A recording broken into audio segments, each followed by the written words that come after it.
when the rate of change outside of your organization is faster than the rate of change inside your organization, you are on a path to extinction. And that is also true of the HR function.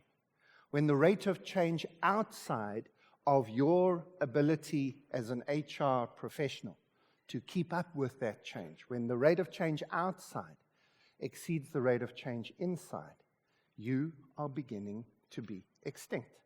Might not happen now or next year, but by 2030, for sure.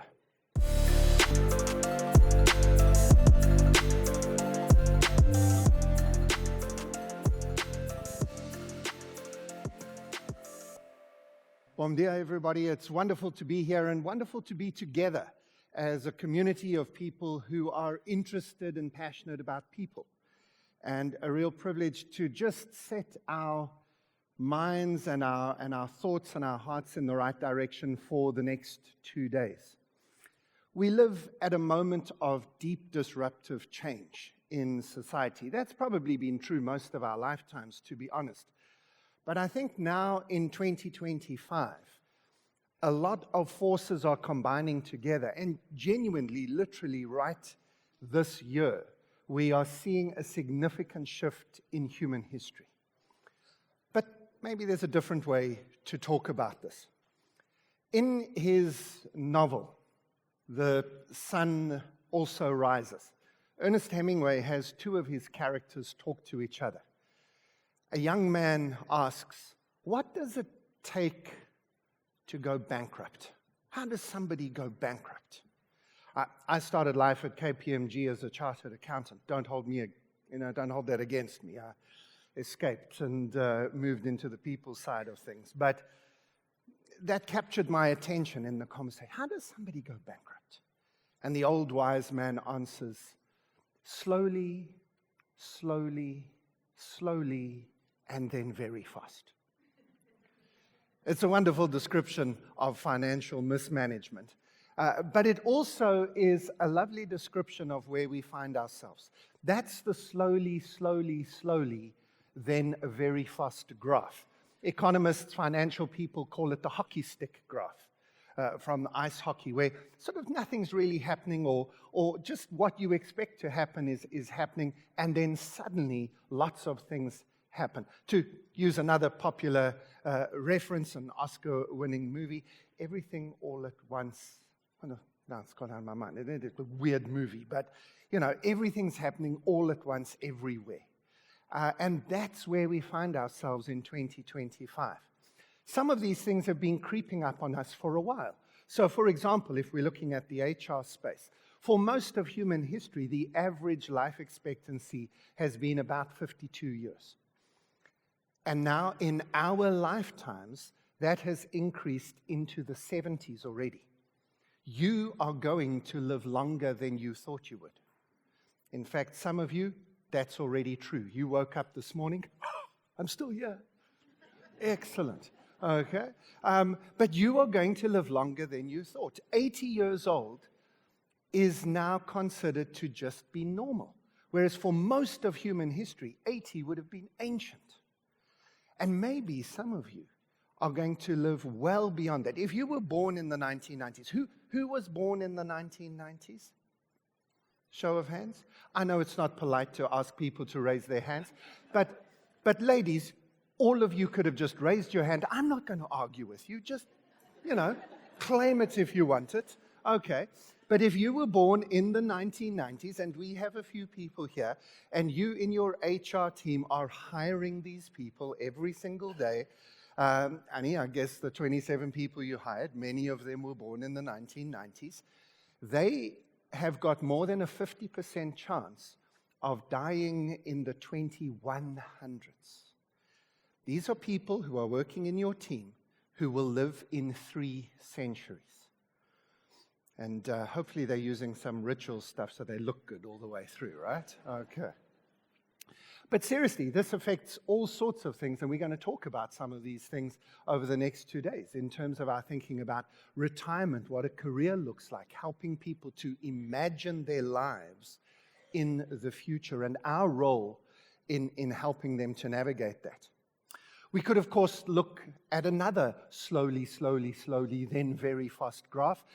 This could be all sorts of things related to what I call the angry planet. It might be average temperatures on planet Earth over the last 500 years, and then in the last 5 years, jumping up beyond the 1.5–2% centigrade increase that begins to tip us over a significant shift that's then bringing extreme weather, and we're going to have more pandemics with bigger impact. Yes, more pandemics with bigger impact than COVID. Remember 5 years ago? Do you remember where you were? No, you've blocked it from your memory. I know where you were. You were at home, like we all were, right? I suppose we have to talk about this, right? I haven't checked the news this morning. What did Donald Trump do last night? I don't know. He must have done something, right? But, I mean, talk about slowly, then everything all at once very fast. I won't mention him again, but there's a data point that cannot be ignored, right? And whether you like him or not, and I'm very comfortable to say not, we can give him a little bit of credit. He told us what he was going to do. He's doing what he said he was going to do. And what he said he was going to do is blow the whole thing up. And when you do that on a global stage and you don't really care about the consequences, you are in the very fast part of global geopolitical change. And then what happens after that? Well, we'll see. And maybe one final example, and maybe this one breaks what I'm trying to say just a little bit, because computing power has been consistently increasing over the last 50 years with Moore's law and others. So maybe this one is better labeled computing hype, and the hype surrounding, obviously, AI. Like every other conference you've been to in the last 2.5 years, at least half of the sessions in the next 2 days have some form of connection to AI, because the hype is real, the technology is powerful. So there we are. We find ourselves in a remarkable moment of disruptive change, where 2025 is that moment where we begin to see the impact of the very fast change. And in that environment, our responsibility as the people who are responsible for the people in the system needs to change. We need to keep up with this change. When the rate of change outside of your organization is faster than the rate of change inside your organization, you are on a path to extinction. And that is also true of the HR function. When the rate of change outside of your ability as an HR professional to keep up with that change, when the rate of change outside exceeds the rate of change inside, you are beginning to be extinct. Might not happen now or next year, but by 2030, for sure. So, if that's the case, what do we need? As we gather together for 2 days here and we try and help each other to set a path for the next few months and years, I think that above all else, the thing that is going to help us most is imagination. Not crazy imagination, not science fiction, but the ability to imagine a world that doesn't yet exist, the ability to see that we've got to go beyond merely improving what we already do. If I'm right that we are living in the everything all at once, everywhere, fast change part of history, well then we cannot merely improve what we've already got. That is not going to be enough. But we're not sure yet what we need to be. And so the task right now is not planning or even preparing. It's imagining. It's being able to see what's possible.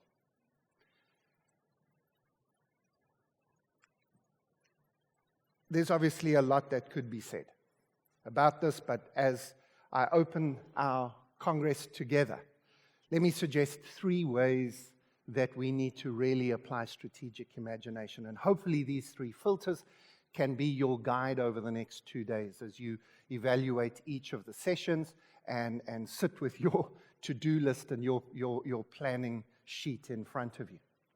The first, I think, is we need a lot more imagination about what we can do with data. Now, of course, AI is going to be the language that we use, but the real language underlying generative AI is the language of data. Generative AI is simply an engine that goes into a big set of data and looks for patterns and tries to predict what it is you are asking for. It isn't actually artificial intelligence.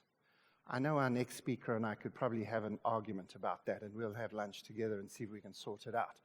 But it isn't actually artificial intelligence yet. It will be, maybe in the 2030s. But right now it is a predictive platform that tries to complete its own sentences based on historical data. I can prove this to you. Grab whatever device you've got available and get to any application that you've got that can generate images. It's early in the morning, coffee hasn't kicked in, let me repeat the instruction. Grab any device you've got. Open it to a place that creates images. I'm not looking for a Google search. The best place is WhatsApp. Bottom corner is that little circle, that's Meta AI. If you haven't used it yet, you simply click on it. When you get to your main thing, it'll open up a page. And try and get me a picture of a glass that is full of red wine. I bet you can't. You can use ChatGPT, you can use Copilot, you can even use Grok if you really want to. As a South African, I'm not the biggest fan of Elon Musk, but hey, you can use Grok. Let me know if you've got it.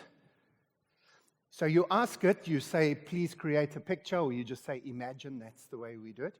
A glass of full. You'll probably get something like this. Or maybe something like that. And then you can talk back to it. You can say, no, fuller, please. Now, I realize that the French people amongst us are saying, please, Graeme, that is a full glass of red wine. Please do not be a Philistine amongst us here. And this is the point of the exercise. Keep going, keep going. Raise your hand when you've got one. Full, like properly full, like that full. No. Keep going. You just keep pushing. No, that's not full. Yeah. Oh, you're French. That's starting to look horrible already, right? That's too much wine in a glass. In fact, you can go so full that it is overflowing, and then it looks horrifying. I mean, that's not a real picture. The point of this very simple little exercise is that generative AI, as we have it today, does not understand what you are asking it. It has a database of existing knowledge. And yes, every picture of a glass of red wine taken is obviously filled the way it should be filled, which is half filled. And so when you ask it to give you a full glass of wine, it goes and looks at a database and it says, I have 7 million pictures of red wine, and all of them are half full. So that must be what you're asking for, so here it is. It's a simple little demonstration of the fact that any time you ask a generative AI to tell you something, it is going back to a set of data that already exists. It doesn't learn. It doesn't know what you're asking. It doesn't think. And it doesn't come up with new ideas. So it's very good if you want to know what was the world like when it was slow. Seriously, that's what you've got. Now, I'm not saying don't use it. I use it all the time. I think it's amazing. You can't do it. There we go. And that is a horrifying pour. That's pouring through the side of the glass. It's you don't drink, so you don't know. Here, let me ask you a different question. Now imagine you could have any data you wanted. You were capable of gathering whatever data you wanted. By the way, those of you who are nervous of GDPR rules, the GDPR rules have 3 things about them. You must ask people's permission, you must tell them what you're going to do with the data, and you must have a way to delete their data if they ask you. Other than that, you can get any data you want, and you can do with it whatever you want. So don't please let the IT voice in your head say you can't gather all the data. If you had all the data you could possibly imagine, what would you do with it? Quick conversation. Turn to the person next to you. I know you hate this. I hate this. That's why I became a keynote presenter, so that I can stand on stage now and not talk to anybody. If you really, really, really do not want to talk to the person next to you, please just fold your arms, and they will respect you. And they will respect you if you are folding your arms. They will respect you. If you've unfolded your arms, just a quick conversation. What would you do? Quickly, what would you do?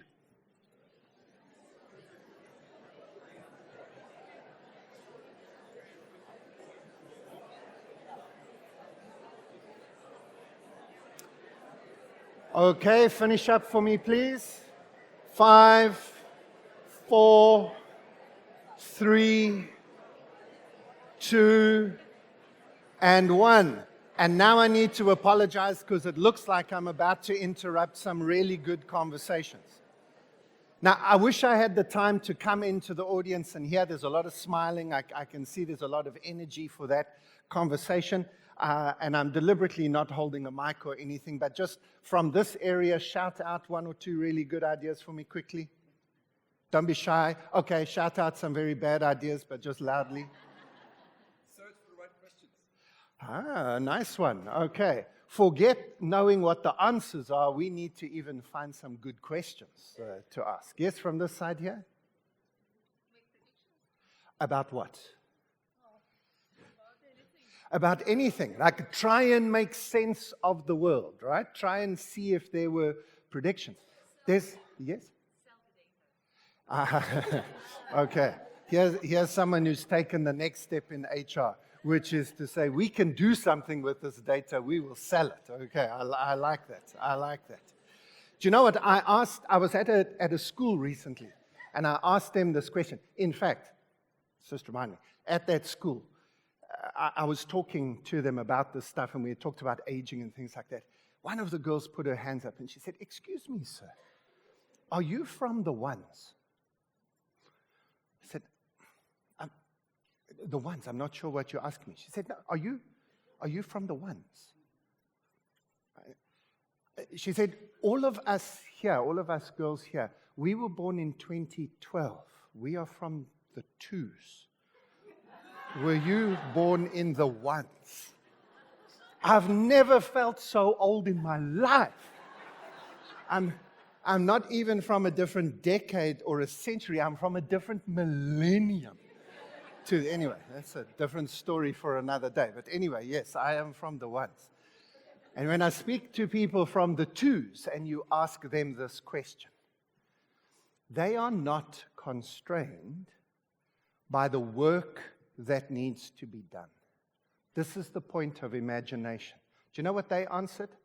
They said, if we could have all the data, the first thing we'd do is create a database of animal noises so that we could understand what the animals are saying and talk back to them. That, in fact, would be the perfect thing to do. So I shared this with a group at a university, and they said, Graeme, you've got to try and keep up, my friend. You call yourself a futurist. It's already happened. Dalhousie University has released, let's call it Chicken GPT. Okay. That's my name, not theirs, but I think it's the best name. No, seriously. They reckon that they've got a 90% accurate model of what chickens are saying. And the farmers that are using the model to try and understand, the chickens are saying, I'm hot, I'm cold, I'd like to go for a run. Whatever it is that they are saying, they are producing bigger, fatter chickens who are giving them bigger, better eggs. I don't know what a chicken farm needs to succeed, but it's working. And imagine we could speak back to the chickens as well. And imagine you could do that with any animal. Okay, back to HR. What I think we need, and maybe if you want to take this issue of data and put it into an HR policy, I think what we really need is the language of being bionic. Bionic is about humans and machines working together. We will not be replaced by AI. We will be replaced by people who use AI, but we will not be replaced by AI. But what we can do is we can use AI to ask the right questions, to look for the correct answers, and then to seek out possibilities. Those companies, those people who are using AI with the intent of automating their systems, I think have, first of all, a complete lack of imagination, but secondly, have fundamentally missed the moment. That's not the promise of AI. First of all, it can't even show you a full glass of red wine. How's it going to answer your customer queries? Now, again, I'm simplifying. It can do a lot of things. But there are a lot of things it can't do, and there are quite a lot of things it shouldn't do. And that's our future together. What we don't want is something like this. Hi, I just want to make a deposit. You have your account number? Right here. Lean forward, please. What is this? It's our new customer tracking system. It has your account number and barcode. It speeds you right through the line. Now what? That line over there. Feel like banks are getting a bit impersonal? What's a holdup? I hate it when these things don't scan. Try Washington Mutual, because we never forget it's your money. Washington Mutual, more human interest. We're going to have a lot of conversations about AI. Those conversations are mainly about data. And what they require is for us to be bionic. The second filter we can use for the next 2 days is the filter of business model innovation. Your companies all want innovation, but what they're thinking is that that's going to be new products, new services, new markets, new channels to market. What it's really going to be is business model innovation, changing the way we do things. And that is fundamentally a people issue. We've got to raise our game. We've been talking for decades in the HR world of stepping up to being a strategic business partner. I think we've got to step up to be the lead innovators in our business, because the innovation that's coming is not so much the innovation of technology, it's the innovation of bionic. Let me give you a story to illustrate this. The story is DP World. You might know them. DP stands for Dubai Ports. Back in 1980, the Sheikh, the king, the leader of Dubai said to his futurists, we need a harbor. This is the old creek in 1980, by the way. Unbelievable change. We know that story. But he said, we need a harbor. How big should the harbor be? His futurists did some work, and they came back and they said, Your Highness, we need 4 major deep water loading bays. He said, excellent, build 13.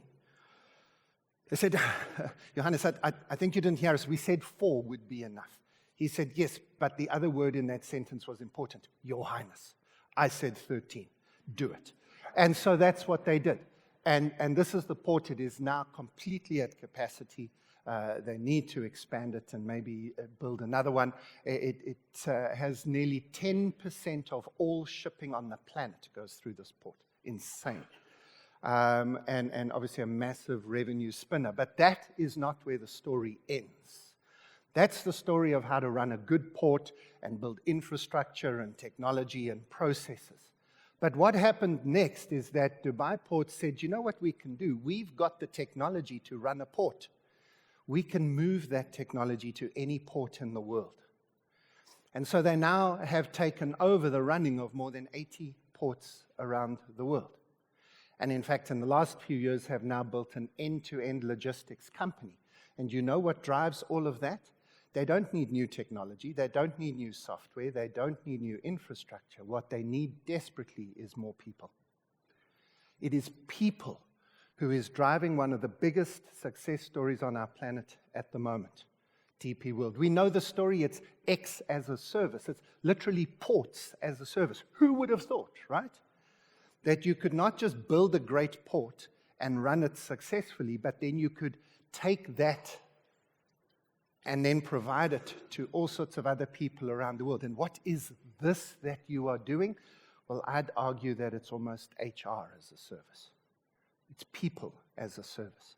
Now, I'm not saying that that's what you should do. I'm not saying that's the model for your company. I'm just giving you an example of a company that realized that if you've got great people, the innovation in your business does not need to stop at the borders of your company. That your people can and should be empowered to innovate beyond the boundaries of your business. And that's why HR should step up and be the lead for strategic innovation in our businesses. Tomorrow in my masterclass, I will talk about this a little bit more, give you some examples, and give you some of the tools that we can use to think this way. But the final filter that we can use for our next 3 days is, what should we experiment with? The ladder to success is not filled with success. Ladder to success is filled with experiments, with trials, with whoopsies, with, let's never do that again. It's filled with experiments. And we need to build a culture of experimentation, starting with our HR practice itself. Not massive big experiments that burn the whole place down, okay? But experiments that start with, why not? What if? What could we? Let's try. Watch me try. By the way, those 3 words, watch me try, I think is the most powerful leadership tool that leaders have. If you want to build a leadership development program around anything today, it would be trying to get your leaders to realize that they have to be vulnerable, experimental, open, and even failing in front of their team. Watch me try. Let's put it this way. The most innovative companies in the world are not the companies that are better at solving problems. They are the companies, by the way, that find better problems to solve. Exactly what you would have done with all the data. Perfect answers. I didn't plant them in the audience, but I loved their answers. That's it. 3 filters that we can use to get us through the next 2 days. An overwhelming number of things. You've already probably looked and go, I wish I could go to all of the different things going on. I've done exactly that. We're going to have a wonderful time together. But if you walk away knowing what you're going to do with data, being prepared to work as the innovation hub of your business, and having 3 or 4 big experiments that you would like to try in the next little while, I think you will have really made a good use of your time here. We're going to see more change in the next 15 years than in our lifetimes combined. I don't know if it's good or bad news, but yesterday was the fastest day in human history. It was also the slowest day in human future. We can't predict the future, but I do really believe that we can create it. And I think the creation starts with getting the people stuff right. And enjoy the summit. Thank you.